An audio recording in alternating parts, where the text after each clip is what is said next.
All right, let's dive right into this. We're looking at a completely mind-blowing macroeconomic mystery today, one that actually caught top economic analysts totally off guard.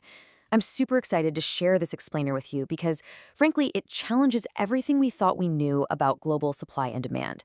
We are on the hunt for a missing $200 barrel of oil. And finding out why it never materialized, well, that's going to reveal a massive hidden shift in the global economy. So here's the fundamental question we have to answer. Analysts were bracing for absolute catastrophic fuel costs during the recent Iran and Strait of Hormuz conflict. I mean, they were publishing scenarios with oil hitting $150 and potentially staying at $200 for as long as the strait stayed closed. But the exact opposite happened. The market basically just shrugged it off, and we're going to explore exactly why in this explainer. When you stack up the 1973 energy crisis against the 2024 supply shock, the disconnect is just staggering. Back in 73, removing roughly 4 million barrels per day literally quadrupled the price of oil and forced the U.S. into a deep recession. But jump to 2024, the Strait of Hormuz disruption took an estimated 10 to 14 million barrels per day offline. That is 2 to 3 times the size of the 73 shock. And yet, prices eventually fell. No way, right? Tracking the timeline here really shows how this builds, because every single time the global economy failed to respond to this war with a massive, sustained price spike, it gave us a glimpse into a hidden recession.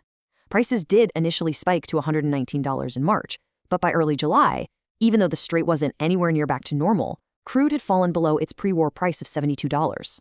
Even when escalations resumed, the price just stalled out in the mid-80s. The standard 50-year-old economic model says this is just impossible. To actually solve this mystery, we've got to flip the script. Section 1, China's missing oil demand. We have to stop looking at the supply side of the equation and start investigating the demand side, specifically China, the largest oil importer on the planet. 74%. That number is absolutely massive. The ship tracking firm Kepler estimates that China accounted for 74% of the total decline in global crude trade during this conflict. They reduced their purchases at a scale the best commodity desks in the world literally didn't think was possible. They did by choice what a massive recession couldn't even force the U.S. to do back in the 70s. Just look at the sheer scale of this drop. Between February and May, China's seaborne crude imports fell from 11.4 million barrels to about 6.4 million per day. That is a massive 40% drop, down to a near-decade low. State-owned Chinese refiners cut processing to record lows, and they just lived off their massive strategic stockpiles instead of buying crude, even when that crude became cheap again. Which brings us to Section 2, debunking the false excuses. Figuring out exactly why China stopped buying is absolutely crucial here. There's no shortage of theories out there, but there are 4 widely accepted alibis circulating in the market right now that we need to systematically debunk. Let's walk through them. First, is it a buyer's strike to negotiate better prices? No, because they also slashed their actual refining output to record lows. You don't do that if you still need the fuel. Okay, is it a commercial margin issue? Again, no. At $72 crude, refineries would be highly profitable. What about wargaming for a Taiwan conflict? Highly unlikely, considering they barely even touched their strategic reserves. And finally, the EV substitution argument. Listen, unless everyone bought a Tesla overnight, a 40% drop in just a few months is way too fast for a structural energy transition. And there's a huge divergence here that totally wrecks that whole EV transition argument. If electric vehicles were taking over that rapidly, gasoline demand would plateau and decline. But gasoline and jet fuel were actually still growing in 2024. It was diesel demand that fell outright. Why? Well, because diesel powers trucks, factories, and construction sites. And construction sites across China are going dark. Section 3. The true culprit exposed. The data clearly proves China's oil demand was actually eroding in 2023, well before a single shot was fired in the Middle East. $18 trillion. China is secretly navigating a catastrophic property sector crash. This downturn is literally in the process of wiping out roughly $18 trillion of household wealth. To put that into perspective for a second, that's equivalent to an entire year of their GDP. When property makes up almost 70% of the average family's wealth and it goes up in flames, consumption just dies. The source analysis points out a really fascinating dynamic here.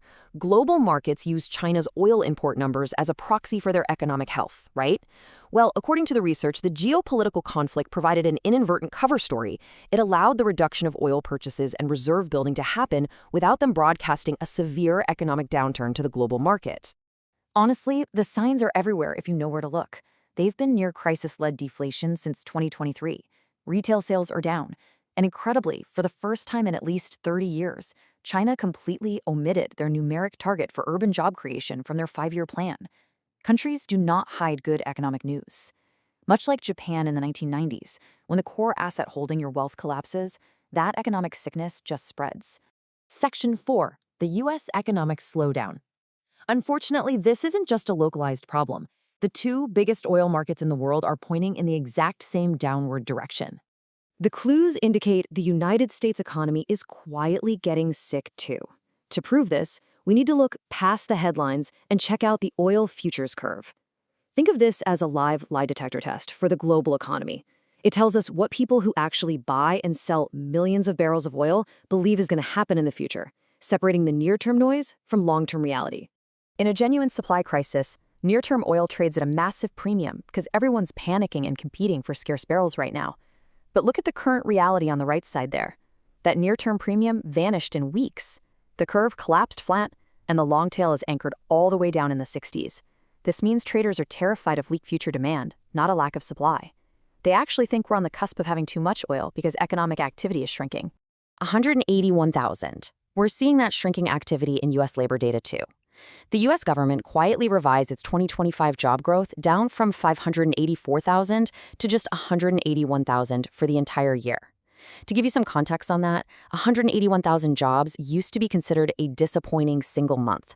Now, it's the forecast for the full year. It's literally the weakest non-recession year since 2003. We're seeing demand-driven inflation completely stall out, and the U.S. consumer is hitting a significant wall. After years of struggling to catch up to the massive price shifts of the COVID era, savings are totally depleted.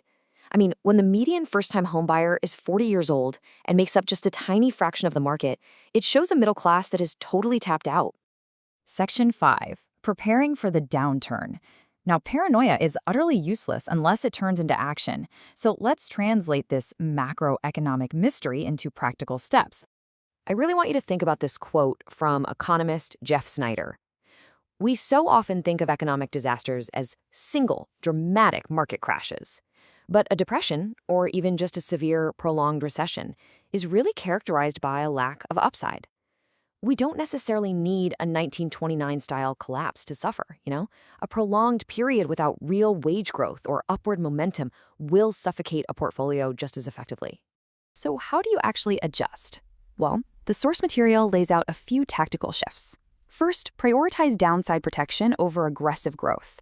In an environment where global demand is sick, increasing cash and cash equivalents helps you maintain optionality. You should absolutely treat near-term AI performance with high skepticism. Look past the hype. Stop obsessing over political headlines and start monitoring long-tail pricing curves and physical imports, because that is where the truth actually lives. I want to leave you with that final thought to analyze your own preparedness. The missing $200 barrel of oil wasn't just a lucky break. It was a glaring red warning light on the dashboard of the global economy. The data is telling a story that the headlines are completely ignoring. In an economy that might be sick for years, not just months, optionality is your absolute greatest asset. Do you have it? Thank you so much for joining me on this explainer. And remember, keep your eyes on the data.